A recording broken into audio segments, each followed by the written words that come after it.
MBBS క్లాసులు start అయ్యేదెప్పుడు? ఇదే ప్రశ్న స్టూడెంట్స్ను వేధిస్తుంది. డాక్టర్ కావాలనే ఆశతో నీట్ రాస్తే గందరగోళంతో ఆలస్యమైంది. కౌన్సిలింగ్ స్కెడ్యూల్ సంగతేంటా అంటే అదీ లేటే.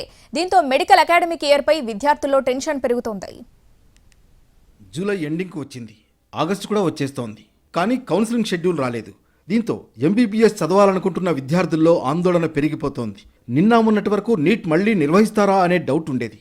కానీ సుప్రీం తీర్పుతో పరీక్ష ఉండదని క్లారిటీ రావడంతో ర్యాంకులు ఎప్పుడు ప్రకటిస్తారు, షెడ్యూల్ ఎప్పుడొస్తుంది, క్లాసులు ఎప్పుడు స్టార్ట్ అవుతాయి అనే ప్రశ్నలు ఉక్కిరిబిక్కిరి చేస్తున్నాయి. స్టేట్ ర్యాంకులు ఆలస్యమైనా, కౌన్సిలింగ్ ప్రక్రియ లేట్ అయినా అకాడమిక్ ఇయర్పై ఎఫెక్ట్ పడుతుంది. దీంతో ప్రక్రియను వెంటనే ప్రారంభించాలని విద్యార్థులు, విద్యార్థి సంఘాలు డిమాండ్ చేస్తున్నాయి. వాస్తవంగా నీట్లో అవకతవకలతో విద్యార్థుల్లో ఒత్తిడి పెరిగింది. నీట్లో అక్రమాలు జరిగాయని పునరావృతం కాకుండా చూడాలంటూ నేషనల్ టెస్టింగ్ ఏజెన్సీ ఎన్టీఏకు సుప్రీంకోర్టు చురకలంటించింది. అయితే ఇప్పటికే ఎన్టీఏ నుంచి నీట్ రాసిన విద్యార్థుల ఫలితాల డేటా, క్వాలిఫై అయిన విద్యార్థుల డేటా రాష్ట్రాలకు చేరలేదని కాళోజీ హెల్త్ యూనివర్సిటీ అధికారులు చెబుతున్నారు.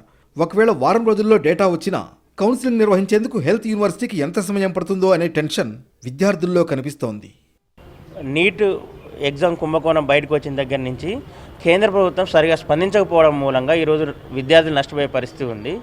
ఏటా జూలైలో కౌన్సిలింగ్ పూర్తయి ఆగస్టులో క్లాసులు ప్రారంభమయ్యేవి. కానీ ఈసారి నీట్లో గందరగోళంతో అకాడమిక్ ఇయర్ లేట్గా స్టార్ట్ అయ్యే అవకాశం ఉందని విద్యార్థులు, విద్యార్థి సంఘాలు ఆందోళన వ్యక్తం చేస్తున్నాయి.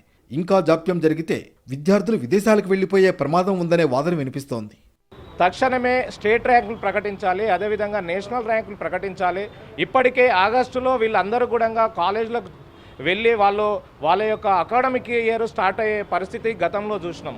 ఇప్పటికే లేట్ అవుతూ ఉన్నది. ఇది దాదాపు సెప్టెంబర్, అక్టోబరు, డిసెంబర్ దాకా కూడా వెళ్తుందేమనే చాలా అయోమయ పరిస్థితిలో ఇప్పటికీ విద్యార్థులు వాళ్ళు గందరగోళంలో ఉన్నారు. మరోవైపు నీట్ నిర్వహించిన ఎన్టీఏపై నమ్మకం లేదంటున్నారు స్టూడెంట్స్. నీట్ నిర్వహణను ఎన్టీఏకు అప్పగించాల్సిన అవసరం లేదని, సొంతంగా నిర్వహించాలని దక్షిణాది రాష్ట్రాల నుంచి వాదనలు వినిపిస్తున్నాయి. తమ రాష్ట్ర మెడికల్ సీట్లను తామే భర్తీ చేసుకుంటామని రాష్ట్రాల ప్రభుత్వాలు కూడా చెబుతున్నాయి.